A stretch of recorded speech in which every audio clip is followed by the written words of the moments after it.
Hi everyone.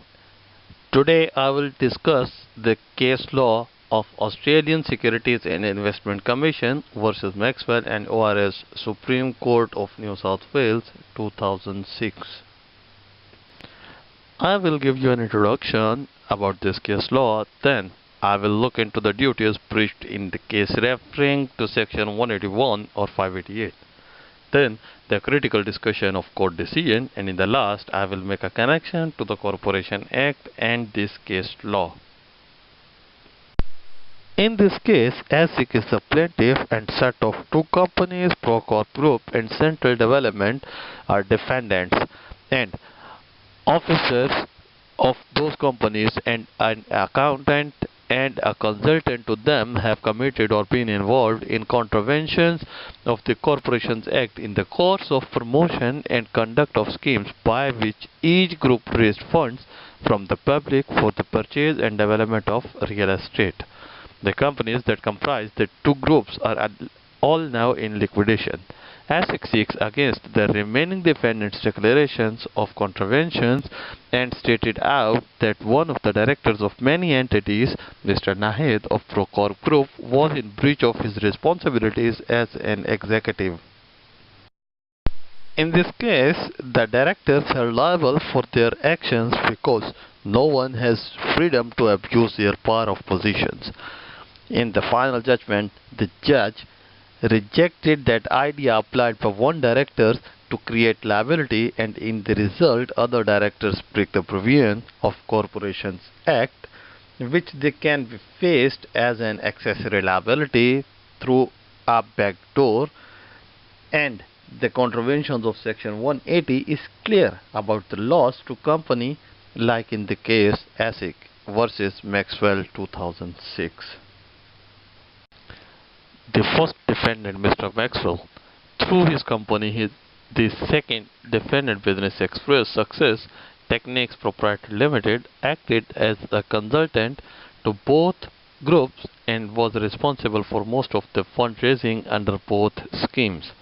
He promoted the schemes by newspaper advertisement, which referred to an opportunity to earn interest of 30% or 40% per annum on a secured and guaranteed investment of a minimum of $50,000, provided promotional material to those who responded to such advertisements and persuaded them to invest in one or both of the schemes. These are the names of officers who work for a Procorp Group and Central Development Group, and the name of accountant here who issues the certificates to promote Procorp scheme for the company. If the certificate is properly given, then might have afforded an exemption from the requirements of the fundraising provisions of Corporations Act under section 708 subsection 10. Then after, court asked them to make an agreement between ASIC and remaining defendants other than Mr. Nahed, and statements of agreed facts have been placed before the court in support to the orders supposed to be made. It shall address those matters once it will have considered the case against Mr. Nahed, against whom matter proceeded undefended. Whenever a director fails to perform his duties to protect the interest of business as well as Corporation Act, then court will have a detailed look that contraventions occur in a business are due to the negligence of director's duties or not, because directors are supposed to carry out their duties with due care and diligence to avoid infringement of the Corporation Act. During the case discussion, we found that ASIC moved number of cases to find out the court decisions to extend penalties to involve directors who put the companies in civil liability in loss, which becomes the reason for reputational damage for corporation.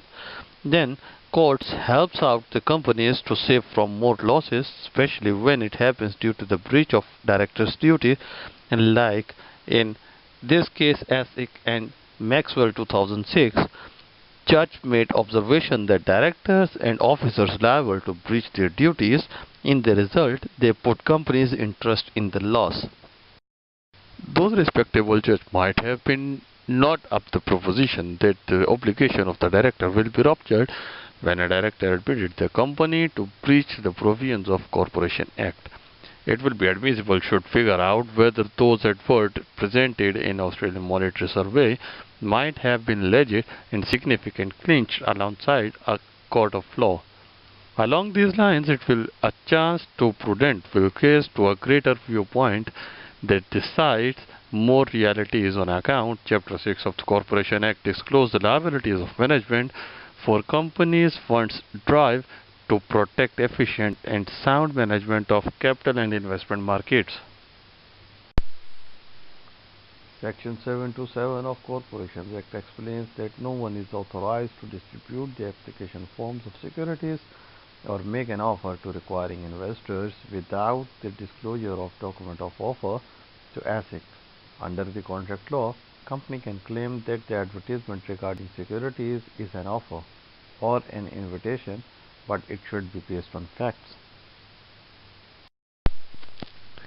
Brereton J. in his judgment summary observed that this case contravenes Section 180 of Corporations Act and also based on the losses to the company's interest, and there was no backdoor method to recover all these liabilities.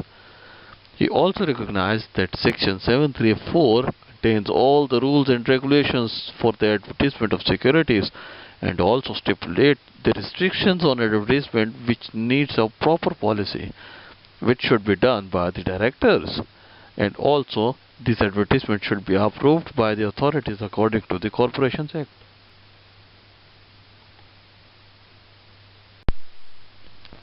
As we discussed before, this case contravenes with Section 180 and also it breaches the Section 734 subsection 6, and also it can be reported that advertisement that appeared in Australian Financial Review is not acceptable, and that is breach of Section 727 and 734 of Corporations Act.